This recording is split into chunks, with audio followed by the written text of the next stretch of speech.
అర్థం చేసుకోగలుగుతా, కానీ దాన్ని తప్పుడుగా చెప్పి ప్రజల్ని తప్పుతో పట్టిందని నేను మీకు మీడియా ద్వారా మీకు చెప్పదలుచుకున్నాను. ఓకే వెంకట్ గారు, థ్యాంక్ యూ. ఒకసారి రామ్మూర్తి గారు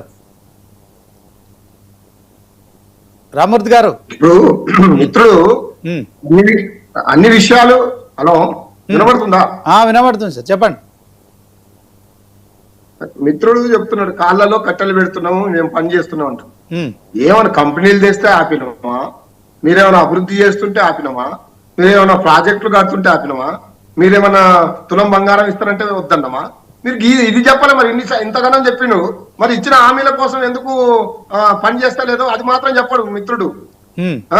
కేసీఆర్ గారు, కేటీఆర్ గారు ఈ భారతదేశంలో బీఆర్ఎస్ పార్టీ తెలంగాణ రాష్ట్ర సమితి ఆధ్వర్యంలో జరిగిన ప్రభుత్వంలో 10 సంవత్సరాలు నెంబర్ 1 స్థానంలో ఎట్లా ఉండే, ఇప్పుడు ఎట్లా వెనకపోతుంది అది చెప్పడం లేదు.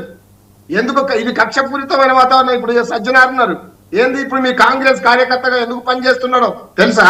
ఆయన కూడా మొన్నటి ఈ మధ్యనే టికెట్ కోసం ప్రయత్నం చేసిండు ఒక రాష్ట్రం నుండి.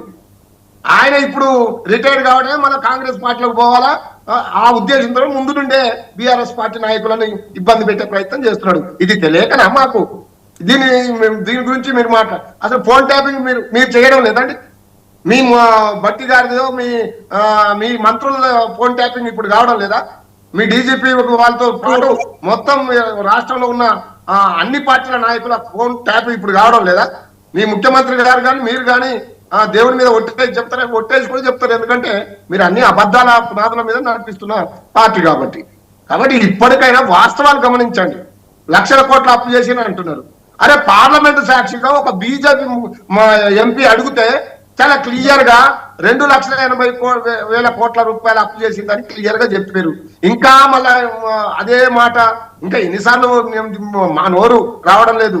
మీ ముఖ్యమంత్రి మాట్లాడినంత దరిద్ర భాష మేము మాట్లాడలేము. కానీ ఇప్పటికైనా అర్థం చేసుకోండి, మీరు 2 సంవత్సరాలనే 2,50,000 కోట్ల రూపాయలు అప్పు చేసిండ్రు.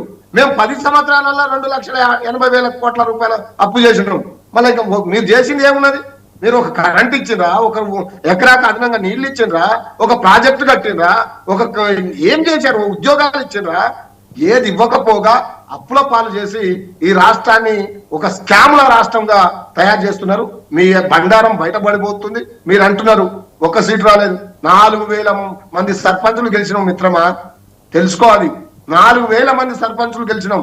రేపు కూడా చూడండి, మీరు ఖచ్చితంగా మీరు ఎన్ని అధికార దాహంతో ఎన్ని ఇబ్బందులు పెట్టినా, ఎంత మందిని ఏమార్చినా, ఎంత మందిని కొన్నా బీఆర్ఎస్ పార్టీ బ్రహ్మాండంగా అన్ని మున్సిపాలిటీలలో గెలవబోతుందని ఈ సత్యాన్ని ఎందుకంటే మీరు ఇచ్చిన ఏం మొహం పెట్టుకొని పోతారు? మీరు 2,500 ఇచ్చినామని పోతారా?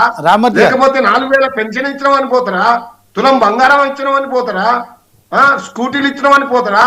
దళిత బంధు ఇచ్చినామని పోతారా? ఏం పోయి అడుగుతారు? మీరు ఏం చేసిరు? ఉద్యోగాలు ఇచ్చినాం అనుకుంటారా? నీళ్ళు ఇచ్చిండ్రా? కరెంట్ ఏమని ఇచ్చిండ్రా? ఏం చేస్తున్నారు? ఏదన్నా ఒక్కటన్నా. కాబట్టి మీకు అడగడానికి కానీ ఇక నేను ఏం చెప్పడం, వాస్తవాలు మాట్లాడడం లేదు, రాజకీయ ఉపన్యాసం ఇస్తున్నాను. ఇవన్నీ వాస్తవాలు కాదా? చెప్పేది వాస్తవం కాదా? వాస్తవం కాదా?